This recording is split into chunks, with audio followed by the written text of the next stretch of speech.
ఎవరికైనా ఎండాకాలం పాలు విరిగిపోతాయి. మాకు వర్షాకాలం కూడా పాలు విరిగిపోతున్నాయి. అసలేమైంది అంటే ఈరోజు మార్నింగ్ స్టవ్ మీద పాలు పెట్టి నేను వేరే పని చేసుకుంటున్నా.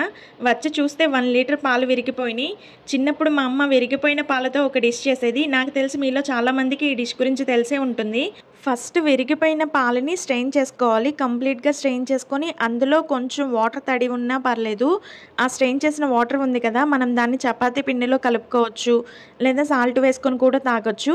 సేమ్ అదే పాల గిన్నెలో స్ట్రెయిన్ చేసిన మిక్చర్‌ని కూడా వేసుకొని అది తడిపోయేదాకా కొంచెం వేయించుకోండి. తర్వాత మీ టేస్ట్‌కి తగ్గట్టుగా షుగర్‌ని యాడ్ చేసుకోండి. అది కంప్లీట్‌గా డిసాల్వ్ అయ్యేదాకా లైట్‌గా రోస్ట్ చేసుకోండి.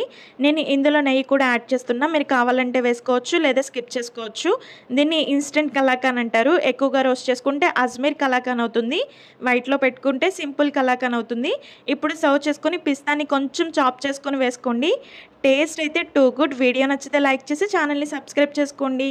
కొంచెం సపోర్ట్ చేయండి అబ్బా ప్లీజ్.